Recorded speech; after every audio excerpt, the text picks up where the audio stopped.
오늘 우리에게 주시는 하나님의 말씀은 구약성경 시편 119편 145절로 152절까지의 말씀입니다. 여호와여, 내가 전심으로 부르짖었사오니 내게 응답하소서. 내가 주의 교훈들을 지키리이다. 내가 주께 부르짖었사오니 나를 구원하소서. 내가 주의 증거들을 지키리이다. 내가 날이 밝기 전에 부르짖으며 주의 말씀을 바라싸우며 주의 말씀을 조용히 읊조리려고 내가 새벽녘에 눈을 떴나이다. 주의 인자심을 따라 내 소리를 들으소서. 여호와여, 주의 규례들을 따라 나를 살리소서. 악을 따르는 자들이 가까이 왔사오니 그들은 주의 법에서 머니이다. 여호와여, 주께서 가까이 계시오니 주의 모든 계명들은 진리니이다. 내가 전부터 주의 증거들을 알고 있었으므로 주께서 영원히 세우신 것인 줄을 알았나이다. 아멘. 시편 119편을 기록한 시편 기자는 다른 이로부터 심한 핍박과 멸시를 받으며 고난 가운데 놓여 있습니다. 그런데 시편 기자는 이러한 고난 속에서도 하나님의 말씀을 통해서 내가 기쁨을 얻고 위안을 얻을 수 있다고 강조하고 있습니다. 그래서 시편 기자는 고난이 닥쳤을 때도 하나님의 말씀만은 붙들겠다, 내가 그 말씀만은 사랑하겠다, 그 말씀을 지키겠다 무던히 애를 쓰며 살아갑니다. 그렇다면 이 시편 기자가 어떠한 고난 가운데 있었던 것일까요? 먼저 시편 기자는 안식을 빼앗겼습니다. 우리 147절 말씀을 보면은 내가 날이 밝기 전에 부르짖었다고 합니다. 시편 기자가 날이 밝기 전에 부르짖었다는 것은 날이 밝기 전에 일어나 있었다는 것을 의미합니다. 여기서 말하는 이 날이 밝기 전에는 시원한 바람이 부는 때를 의미합니다. 근동 지역에서 시원한 바람은 해가 진 이후부터 아침이 밝아올 때까지 불어옵니다. 그런 점에서 보면 이 날이 밝기 전에라는 표현은 꼭 새벽만을 이야기하는 것은 아닙니다. 한밤중에도 시원한 바람이 붑니다. 그러므로 여기서 말하는 것은 밤을 지새웠음을 나타내고 있는 것입니다. 시편 기자는 다른 사람들이 잠들어서 편안하게 안식을 취하는 그 시간에도 고난 가운데에 힘들어하며 어려워하며 잠에서 깨어 하나님께 부르짖고 있었던 것입니다. 그만큼 안식을 빼앗긴 삶을 살고 있었습니다. 또한 그는 고난의 연속이었습니다. 153절에서는 이렇게 외칩니다. 나의 고난을 보시고 나를 건지소서라고 합니다. 대적자들의 공격과 핍박이 끊이지를 않습니다. 암울한 현실의 상황 가운데 놓여 있습니다. 죽음의 그림자가 짙게 드리우는 것 같습니다. 모든 것을 다 내려놓을 수밖에 없는 순간인 것 같습니다. 이렇게 고난이 계속되고 있는 때에 시인은 어떻게 말을 합니까? 하나님, 나의 고난 좀 보십시오. 내 고난이 이렇게 힘듭니다 라고 외칩니다. 여기서 보다라는 단어는 피상적으로 이렇구나 저렇구나 라고 보는 것이 아닙니다. 여기서 보는 것은 상황이나 형편만을 살피는 것이 아니라 그 사람의 마음의 심경까지도 살피는 것을 말합니다. 그 마음의 아픔까지도, 그 마음에 갖고 있는 무거운 짐까지도 살피면서 그 형편을 두루 보고 그에 합당한 판단을 내리는 것까지 말합니다.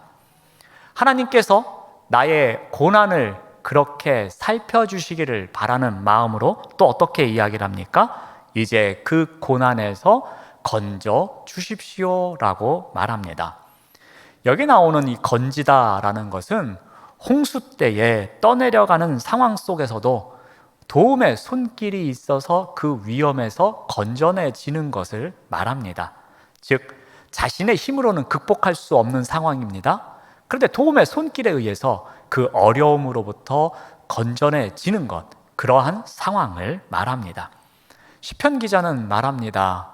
저의 고난이 끊이지를 않고 있습니다. 그러니 하나님, 저의 형편만 살피시는 것이 아니라 저의 마음까지도 보아주시고 이 일에 대해서 하나님께서 보살펴 주시는 가운데 건전해 주십시오라고 외칩니다. 시인이 그만큼 고난이 계속되고 있음을 토로하고 있는 것입니다. 하나님, 너무나 힘듭니다. 이 상황을 더 이상 버틸 수가 없습니다. 이 모든 것을 건져주셔야만 합니다. 라고 한탄하고 있는 것입니다.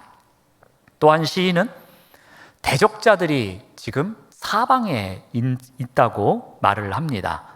우리 150절 말씀을 보면은 악을 따르는 자들이 가까이 왔다고 합니다. 또 157절 말씀을 보시면 나를 핍박하는 자들과 나의 대적들이 많다고 합니다. 시편 기자는 이 대적자들의 정체를 구체적으로 밝히지는 않습니다. 그들을 악을 따르는 자들 또는 나를 핍박하는 자들이라고 묘사하고 있습니다. 그런데 여기서 말하는 이 악을 따르는 자들은 그냥 적당히 단순하게 악을 행하는 것이 아닙니다. 이들은 악을 추종하는 자들입니다. 그러니까 악에 악을 더하는 사람들이라고 보시면 될 것 같습니다. 아주 악랄하게 사람을 괴롭힙니다. 성결한 삶을 살고자 하는 이 시인을 괴롭히는 것입니다. 집요하게 핍박하고 있습니다. 악을 일삼아서 집중적으로 시인을 괴롭히고 있는 것입니다. 그런데 이 대적자들이 어떠한 상태에 있다고 말합니까? 그들이 가까이 왔고 그 수가 많다고 합니다. 여러분, 우리를 괴롭히는 사람들, 아주 집요하게 핍박하는 사람들이 한두 명도 아니고 여러 명이, 그것도 가까이에 있다고 한번 상상해 보십시오. 어떻겠습니까? 숨이 막힐 것입니다. 대적자들이 자신을 겹겹이 둘러싸고 있다면 그 삶의 자리는 너무나도 곤혹스러울 것입니다. 그래서 시편 기자는 이렇게 표현합니다. 악을 따르는 자들 또는 핍박하는 자들, 나의 대적들이라고 복수로 반복하여 표현하고 있습니다. 그만큼 나를 핍박하는 대적들이 주변에 많이 있음을 강조하여 표현하고 있는 것입니다. 대적자들이 가까이에서 또 많은 숫자가 핍박하고 있고 그들에 의해서 고난을 당하고 있는 현재 상황을 나타내고 있습니다. 또한 시인은 자신의 상황을 176절에서 이렇게 이야기를 합니다. 이른 양같이 내가 방황하오니 주의 종을 찾으소서라고 이야기를 합니다. 시편 기자는 자신의 상황을 빗대어 어떻게 이야기를 합니까? 길을 잃어서 목자에게서 멀리 떠나 방황하고 있는 한 마리의 양과 같다고 이야기를 합니다. 길 잃은 양은 목자와 양 무리에서 벗어나 홀로 정처 없이 방황할 때에 어떠한 위험이 있습니까? 목자가 찾아주지 않으면 다시 양무리에게로 갈 수 없습니다. 때로는 들짐승의 먹잇거리가 될 수도 있습니다. 때로는 강도의 탈취물이 될 수도 있는 것입니다. 또한 험한 길이나 어둠 속에서 발을 헛디디다가 높은 곳에서 떨어질 수도 있습니다. 다치거나 죽을 수도 있는 것입니다. 시편 기자는 자신의 처절한 상황을 이와 같은 길을 잃은, 그래서 목자에게로 돌아갈 수 없는, 양무리와 함께 있을 수 없는 불쌍한 양으로 빗대어서 이야기하고 있습니다. 그만큼 자신의 상황이 얼마나 큰 고난 가운데 있는지를 나타내고 있습니다. 시편 기자는 이러한 어려움을 이야기하는 가운데서도 한 가지 잊지 않는 것이 있습니다. 내가 아무리 어렵고 힘들더라도 내가 포기하지 않겠다는 것이 있습니다. 그것은 바로 주의 말씀입니다. 시편 기자는 이렇게 고백을 합니다. 145절 말씀을 보시면은 내가 주의 교훈들을 지키겠습니다 라고 합니다. 또 147절 말씀을 보시면은 내가 주의 말씀을 바랍니다 라고 합니다. 또 151절 말씀을 보시면은 주의 모든 계명은 진리입니다 라고 합니다. 또 153절 말씀을 보시면 내가 주의 율법을 잊지 않겠습니다 라고 합니다. 시편 기사가 이 얼마나 절절하게 호소하고 있는지를 알 수 있습니다. 그의 상황이 그만큼 심각했습니다. 그런데 그러한 형편 가운데서도 그는 하나님 말씀을 사랑하겠습니다. 하나님의 말씀은 진리입니다. 하나님의 말씀을 잊지 않겠습니다. 하나님의 말씀만 바라보고 살겠습니다 라고 자신의 각오를 외치고 있는 것입니다. 그 말씀 속에서 살아가겠노라고, 내가 아무리 어려운 형편에 놓여 있을지라도 그 말씀 중심으로 살아갈 것을 다짐하고 있는 것입니다. 이렇게 다짐한 시편 기자는 이제 어떻게 합니까? 그 하나님 앞에서 부르짖으며 나아갑니다. 어떻게 부르짖습니까? 먼저 전심으로 부르짖습니다. 우리 145절 말씀을 다시 보시면 여호와여 내가 전심으로 부르짖었사오니 내게 응답하소서라고 합니다. 공경에 처한 시인은 말씀 지키는 삶을 이어갈 수 있도록 자신을 구원하시는 하나님께 간절하게 고백하며 나아갑니다. 전심으로 부르짖고 있습니다. 이 전심으로라는 단어는 원래 심장이라는 의미를 갖고 있습니다. 여러분, 심장은 무엇을 상징하죠? 생명을 상징합니다. 전심으로 기도한다는 것은 내 생명을 내어놓고 기도한다는 의미입니다. 이것은 조그마한 목소리로 하는 기도가 아닙니다. 큰 소리로 외치는 소리이기도 합니다. 하나님과 관련하여서 갈급한 마음을 내어놓고 외치는 절규입니다. 그가 할 수 있는 것은 이거밖에 없었습니다. 온 마음을 다해서 전심으로 내 생명을 내어놓는 것과 같이 하나님께 외치는 것밖에 없었습니다. 깊은 밤에도 잠을 이룰 수가 없었습니다. 안식을 빼앗길 수밖에 없었습니다. 대적자들이 가까이 와 있고 너무나도 많습니다. 마치 길을 잃은 한 마리의 양과 같습니다. 그러한 때에 시인은 목자 되시는 하나님께 간절히 외치며 나아가고 있는 것입니다. 이제는 살 길이 없으니 하나님이 아니시면은 이 두려움을 떨칠 수가 없습니다 하면서 더욱 간절히 주님께 매달리고 있습니다. 이 부르짖음은 예수님의 부르짖음과 똑같습니다. 히브리서 기자는 예수님의 부르짖음에 대해서 이렇게 기록하고 있습니다. 히브리서 5장 7절 말씀을 봅니다. 그가 육체에 계실 때에 자기를 죽음에서 능히 구원하실 이에게 심한 통곡과 눈물로 간구와 소원을 올렸다고 기록합니다. 예수님께서는 인간의 모든 고난과 고통을 경험하신 분이십니다. 그런데 그 고난의 자리에서 무슨 일을 하셨습니까? 예수님께서는 부르짖으셨습니다. 땀방울이 핏방울이 될 정도로 그 생명을 다하는 그 순간까지 부르짖는 자리에서 살아가셨습니다. 요란하도록 큰 부르짖음으로, 울음으로, 그리고 하나님 앞에 간절함으로 나아가는 부르짖음이었습니다. 시편 기자 또한 이와 같았다는 것입니다. 고난의 중심에서 하나님께 매달리고자 부르짖음의 자리로, 간절히 부르짖는 자리로, 전심으로 부르짖는 자리로 나아간 것입니다. 또한 시편 기자는 어떻게 부르짖습니까? 강한 의지를 갖고서 부르짖습니다. 어떤 의지입니까? 우리 145절 말씀을 다시 보시면 여호와여 내가 전심으로 부르짖었사오니 내게 응답하소서 내가 주의 교훈들을 지키겠습니다. 또 146절 말씀을 봅니다. 내가 주께 부르짖었사오니 나를 구원하소서 내가 주의 증거들을 지키겠습니다. 시편 기자의 부르짖음에는 말씀을 지키겠습니다 라는 강한 의지가 반영되어 있는 것입니다. 이것을 반복해서 외치고 있습니다. 주어의 강한 그리고 자발적인 의지가 담겨져 있습니다.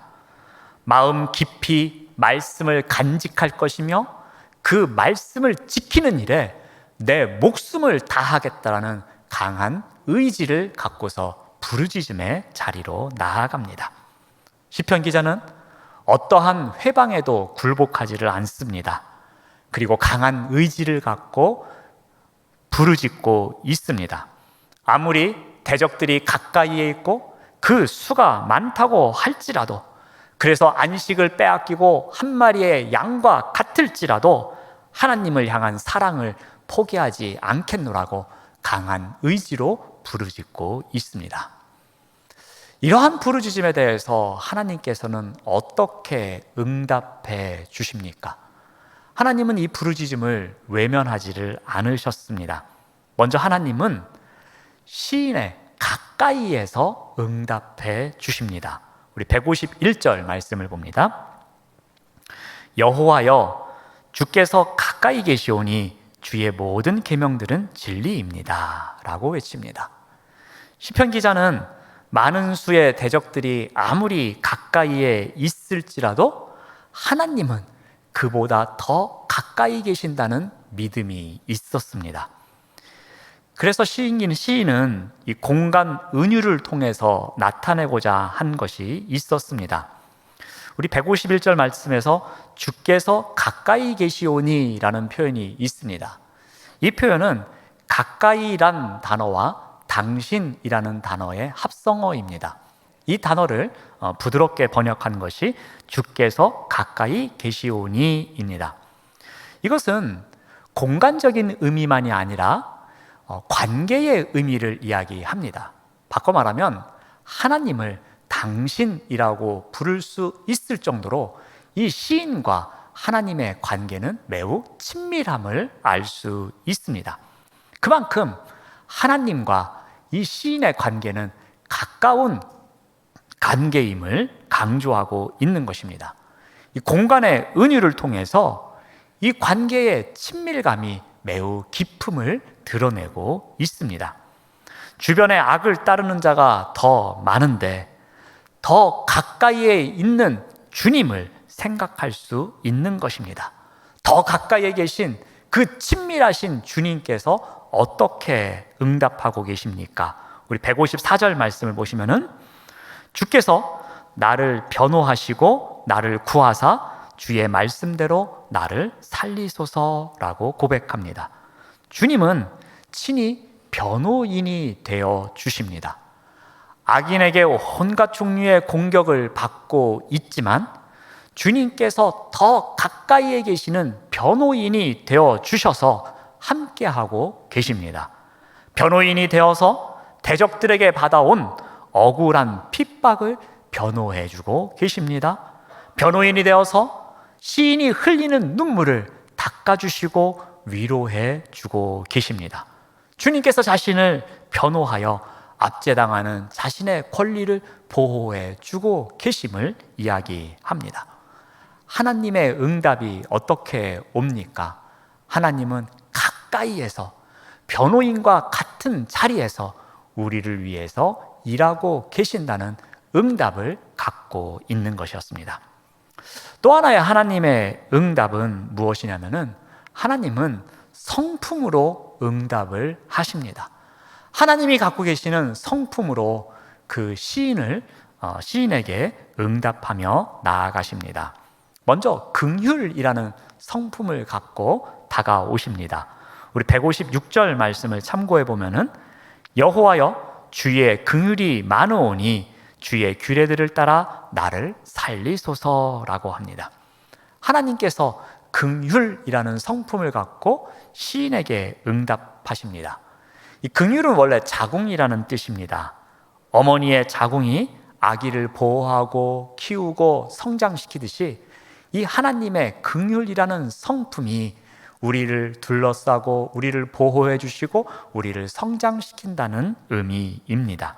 하나님은 시편 기자의 부르짖음에 이와 같은 성품을 갖고 긍휼이라는 성품으로 그 시편 기자를 보호하고 애워싸 주시면서 성장할 수 있도록 응답해 주신다는 것입니다. 우리 시편 79편을 보면은 또 이와 비슷한 이야기가 나옵니다. 삶의 터전이 무너진 상황이었습니다. 주의 기업의 땅에 이방인이 침공을 해옵니다. 그래서 하나님의 소유가 열방에 의해서 짓밟히게 됩니다. 무엇보다도 주의 성전이 더럽힘을 당합니다. 성전에 들어올 수 없는 사람들이 성전에 들어와서 모욕적인 행위를 합니다. 또한 주의 종들의 시체가 여기저기 널려 있습니다. 손을 쓸 수 없는 상황입니다. 예루살렘이 죽음의 도시로 변해갑니다. 그런데 더 힘든 것은 이방인의 조롱이었습니다. 어떻게 하나님을 믿는 너희들이 이런 일을 당하느냐면서 여기저기에서 비방과 조롱을 쏟아냅니다. 정신적으로 더 힘든 상황을 겪습니다. 삶의 터전이 총체적으로 무너져가는 그때에 시편 기자가 어떻게 합니까? 우리 시편 79편 8절 말씀을 보시면은 우리 조상들의 죄악을 기억하지 마시고 주의 긍휼로 우리를 속히 영접하소서. 우리가 매우 가련하게 되었습니다 라고 기도합니다.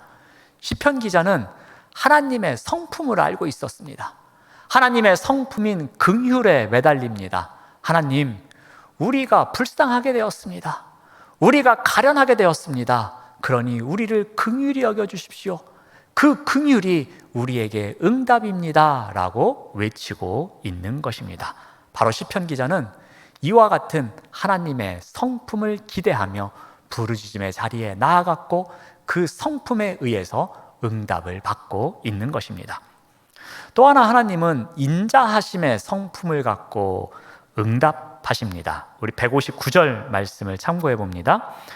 내가 주의 법도들을 사랑함으로 보옵소서. 여호와여, 주의 인자하심을 따라 나를 살리소서라고 기도합니다. 인자하심은 언약적인 사랑입니다. 언약적인 사랑은 사람의 사랑과는 달라서 쉽게 변하거나 단절되지 않습니다. 이 사랑은 변화가 없고 한결같은 하나님의 사랑입니다. 하나님은 구원을 호소하는 시편 기자의 부르짖음에 이와 같은 변함없는 사랑의 성품으로 응답하고 계십니다. 다윗도 이러한 고백을 합니다. 다윗이 자신의 인생 후반기에 고백한 시편에서 자신의 인생길 가운데 함께 하신 하나님의 성품을 이야기합니다. 자신은 대적자들에게 늘 쫓기는 삶을 살았습니다. 장인에게도 쫓겼습니다. 아들에게도 쫓겼습니다. 사방의 대적자들에 의해서 우겨쌈을 당하는 삶을 살았습니다. 그런데 다윗은 자신의 인생을 어떻게 기록합니까? 시편 23편 6절 말씀을 보면은 내 평생의 선하심과 인자하심이 반드시 나에게 있습니다 라고 고백을 합니다. 평생에 변함없는 하나님의 사랑이 있었기에, 그 사랑이 자신과 함께 하셨기에, 그 사랑을 붙잡을 수 있었기에, 그 사랑을 향하여 부르짖을 수 있었기에 지금까지 살아왔음을 고백하고 있는 것입니다. 그 사랑이 있었기에 평생을 부족함 없이 살 수 있었고, 그 사랑이 있었기에 늘 푸른 초장과 쉴만한 물가에서 살아갈 수 있었으며, 사망의 음침한 골짜기에 다닐지라도 해를 두려워하지 않았다고 고백합니다. 바로 이 시편 기자도 다윗과 같이 하나님의 인자하심이 있었기에, 그 인자하심으로 보살펴 주셨기에 오늘의 내가 있음을 고백하고 있습니다. 하나님의 인자하심으로 다윗의 인생길에서 함께 하셨던 그 하나님이 지금도 함께 하심을 고백하고 있는 것입니다. 바로 하나님께서 그 인자하심으로 이 시인에게 응답하고 있습니다. 우리 또한 잠을 이루지 못할 정도로 어려운 일을 겪고 있을 때가 있습니다. 현실의 어려움을 생각할수록 점점 답답해져 오는 마음 때문에 밤잠을 이루지 못할 때도 있습니다. 어떤 때에는 하염없이 흐르는 눈물 때문에 밤을 뜬 눈으로 지새울 때도 있습니다. 깊은 한숨만 나와서 잠을 이루지 못하고 이 방 저 방을 서성거리면서 시간을 보낼 때도 있습니다. 이러한 어려움을 겪을 때에, 이러한 아픔 가운데 있을 때에 과연 무엇을 해야 합니까? 무엇이 필요합니까? 오늘 본문 말씀을 통해서 우리가 한번 다시 정리를 해봅니다. 긍휼과 인자하심으로 응답하시는 하나님 앞에 나아가야 합니다. 긍휼과 인자하심으로 응답하시는 그 하나님께 부르짖는 자리로 나아가야 할 것입니다. 그렇다면 어떻게 하나님을 찾아야 합니까? 어떻게 하나님 앞에 나아가며 부르짖으며 살아갈 수 있겠습니까? 그 답을 시편 119편 130절에서 찾아보고자 합니다. 말씀을 보시면 주의 말씀을 열면 빛이 빛이여 우둔한 사람들을 깨닫게 하나이다. 아멘. 무엇을 해야 한다고 합니까? 주의 말씀을 열어야 합니다. 주의 말씀을 연다는 것은 주의 말씀을 묵상하는 것입니다. 주의 말씀을 주야로 묵상하는 일, 이것이 바로 주의 말씀을 여는 것입니다. 영성신학자인 리차드 포스터는 이 묵상에 대해서 이야기할 때에 소가 되새김질하는 원리를 들어서 설명합니다. 소는 이 풀과 다른 먹이를 먹은 뒤에 어떻게 합니까? 가만히 앉아서 되새김질을 합니다. 그것을 통해서 먹은 것을 소화시킵니다. 이 되새김질하는 것을 다른 표현으로 말하면 반추라고 합니다. 그러니까 이 반추의 과정을 통해서 자신이 먹은 것을 소화시키고 그것을 우유를 생산하게 됩니다. 말씀 묵상도 이와 똑같은 원리라고 이야기를 합니다. 말씀이 머리에만 머물면 안 된다는 것입니다. 그 말씀이 마음으로 내려와서 내재화가 일어나야 한다는 것입니다. 그래서 우리가 말씀을 읽고 말씀을 듣고 또 말씀을 쓸 때에 그 과정에서 그냥 한번 읽고 끝나는 것이 아니라 계속해서 그 말씀을 반추해야 한다는 것입니다. 그 말씀을 한번 곱씹고 또 한번 곱씹고 계속해서 반추해 가는 과정 속에서 그 말씀이 머리에만 머무는 것이 아니라 내 마음속에 깊이 내재할 수 있도록 해야 한다는 것입니다. 그래야지 그 말씀이 믿음의 열매를 맺을 수 있으며 그 말씀이 나로 하여금 살아갈 수 있는 힘이 되고 원동력이 된다는 것입니다. 이러한 말씀 묵상을 통해서 말씀 그 자체이신 주님을 만날 수 있고요, 그 말씀 자체이신 주님께로 더 가까이 나아갈 수 있는 것이며 그 말씀 자체인 주님을 찾을 수 있는 것입니다. 그 말씀 앞에서 말씀을 여는 과정을 통해서 부르짖을 수 있다는 것입니다. 그러므로 주의 말씀을 열어야 합니다. 주의 말씀은 이 땅에 생명의 빛으로 오셔서 우리에게 생명의 길을 걸어갈 수 있도록 인도하시는 놀라운 능력이 있습니다. 주의 말씀은 우둔한 사람까지도 깨닫게 하는 능력이 있다고 합니다. 주의 말씀을 열면 복된 길로 나아갈 수 있는 방법을 알게 됩니다.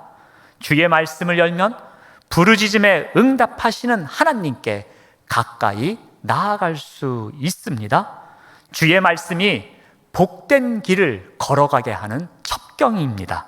주의 말씀이 무너진 삶의 터전을 다시 회복해 하는 능력이 됩니다. 주의 말씀은 생명의 빛이기 때문입니다. 주의 말씀을 열어야 말씀이 갖고 있는 경이로움을 경험할 수가 있습니다.